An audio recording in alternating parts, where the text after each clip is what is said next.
Okay, so you know how sometimes a story just pops up and you're like, wow, I gotta know more about that? Well, that's what happened to me this week when I saw the news about Istanbul's mayor, Ekrem Imamoglu. Yeah, definitely. Arresting and jailing a major city's mayor, that's not something you see every day. No, not at all. And it gets even more interesting when you consider the political context. Like, uh, this guy Imamoglu, he's a pretty big deal in Turkey. He's like a key rival to President Erdogan. right. He's seen as a potential successor even, maybe. Yeah. And this arrest comes after, police raid on his home earlier in the week. So, yeah, there's a lot to unpack here. For sure. And this is why we're doing this deep dive today. Yeah. You've brought some fascinating news reports about this whole situation, and we're going to dig into them. Like, what exactly led to his arrest? What are the charges against him? How are people reacting? And maybe most importantly, like, what does this all mean for Turkey moving forward? It's a really pivotal moment for Turkish politics, you could say. So, yeah, lots to discuss. Let's get into it. Yeah, let's start with the timeline. Like what happened when? So things really started heating up with that raid on Imamoglu's home earlier this week. And then, bam, just a few days later, on Sunday, March 23rd, he was formally arrested and jailed.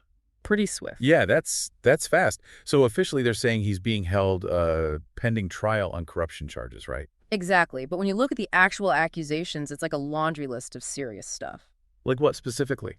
Well, they're accusing him of running a criminal organization, bribery, extortion, illegally recording personal data, and this thing called bid rigging, which basically means like rigging contracts to favor certain companies. Wow. Okay, so a lot of serious charges there. Yeah. And it's interesting because the reports also mentioned that there was a request to imprison him on terror-related charges, but that got rejected. So it seems like they went with corruption instead.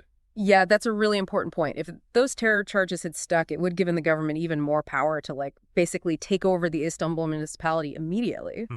But they went this route instead, which makes you think definitely. So how's Imamoglu responding to all this? Well, as you might expect, he's denying everything, calling it an execution without trial and all that. Yeah. Basically saying it's all politically motivated to discredit him and take him out of the picture. Yeah, makes sense. So what about the public reaction? I mean, this has got to be a big deal for the people in Turkey, right? Oh, yeah. This has sparked some of the biggest protests Turkey has seen in over a decade. We're talking hundreds of thousands of people taking to the streets in Istanbul, Ankara, Izmir, all over. And these protests have been going on for days now. Wow, that's huge. And how's the government responding to these protests? Well, let's just say they're not exactly encouraging people to express their opinions freely. Meaning? Riot police have been deployed in force. They've been using tear gas, water cannons, pepper spray, even plastic pellets to disperse the crowds. And according to the report, some protesters have fought back, throwing stones, fireworks, things like that. So it's getting pretty intense over there. Absolutely. Yeah. And on top of that, there have been a ton of arrests related to the protests. One report said over 300 people were detained in just one night. Wow. Okay, so they're really cracking down. So what about Imamoglu's position as mayor? What's happening there? Well, the Interior Ministry announced that he's been temporarily suspended from his duties as mayor. So he's out. For now, at least. And they've already appointed an acting mayor to replace him. Makes sense. But is this just about Imamoglu, or are they going after others too? It seems like they're going after anyone connected to him. The reports say that along with Imamoglu, 47 other people have been jailed, pending trial. This includes one of his key aides and 2 district mayors in Istanbul. And guess what? They've already replaced one of those district mayors with a government appointee. Wow, so they're really cleaning house. Yeah. So let's talk about the bigger picture here. Like we said before, Imamoglu is a major political rival to President Erdogan. He's won the Istanbul mayoral election twice already, and he was actually gaining some serious momentum on the national level too, right? Absolutely. He was starting to look like a real threat to Erdogan, especially after he won those Istanbul elections back-to-back in 2019. Istanbul had been under Erdogan's party's control for like 25 years. So when Imamoglu won, it was a big deal. It really showed that Erdogan and his party weren't invincible. Right. And his message seemed to be resonating with a lot of people, especially those who were unhappy with the economy or looking for a change from the status quo. So it makes sense that people are seeing his arrest as a way to like eliminate a powerful rival. Oh, yeah, for sure. Especially with all the talk of a potential early election. It's like they're trying to clear the path for Erdogan or his chosen successor. So what are the opposition leaders saying about all this? Well, they're not holding back. They're calling it a civil coup, which is pretty strong language. What do they mean by that? Basically, they're saying that Erdogan is abusing his power to get rid of his opponents. They're saying that he's using the courts and the police to silence dissent and undermine democracy. They're pointing to the speed of the arrest, the severity of the charges, the timing of it all. It's like they're saying he's orchestrating a takeover from within. Right, right. And it's not just the arrest itself, right? They also nullified his university diploma earlier this week, which is a pretty big deal because... Yeah, because in Turkey, you need a university degree to run for president. Yeah. So by taking that away from him, they're essentially barring him from running in any future elections, even if he wanted to. It's like they're trying to shut down all his options. Oh, okay. So they're really pulling out all the stops.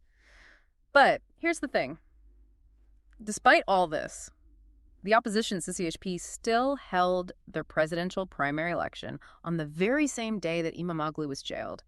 And he was the only candidate on the ballot, which is kind of amazing when you think about it. Yeah, it's almost like a symbolic act of defiance. Like they're saying, we're not backing down. We're still going to have our election, even if our candidate is behind bars. And the turnout for this primary was massive. Like millions of people showed up to vote, including a ton of people who aren't even CHP members. Yeah, the reports say around 15 million people voted in total. And get this, over 13 million of those votes came from people who aren't registered with the CHP. That's huge. It shows that there's a lot of support for Imamoglu even outside his own party. It's like a vote of no confidence in Erdogan and his government. Definitely. And Imamoglu even managed to get a message out from prison. He praised the high turnout and said that the people of Turkey had sent a clear message to Erdogan, enough is enough.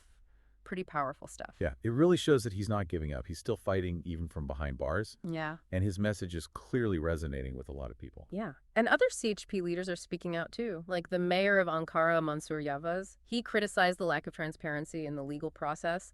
And the CHP leader, Özgür Özel, he even compared the situation to like Italian mafia methods, which is a pretty harsh comparison. For sure. It shows just how angry and frustrated they are. They're basically accusing Erdogan of using dirty tactics to eliminate his rivals. They're saying he's no better than a mob boss. Right. So this whole thing has obviously gotten the attention of the international community. What are they saying about it? Well, there's been a lot of condemnation. The Council of Europe slammed the decision and demanded Imamoglu's immediate release.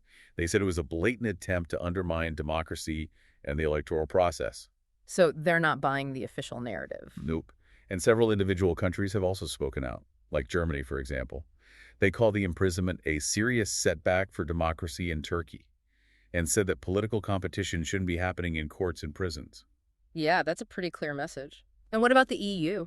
They issued a warning to Ankara, urging them to respect democratic values, especially since Turkey is still a candidate country for EU membership. Right, right.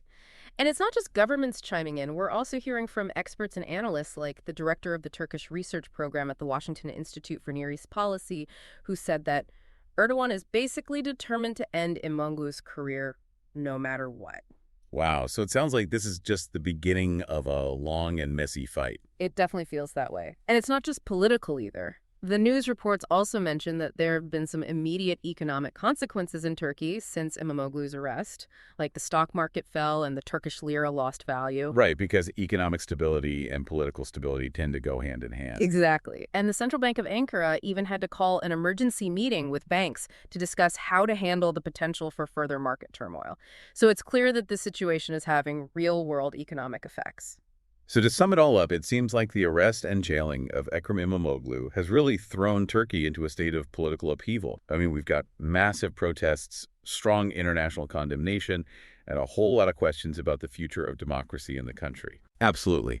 This is a major turning point for Turkey.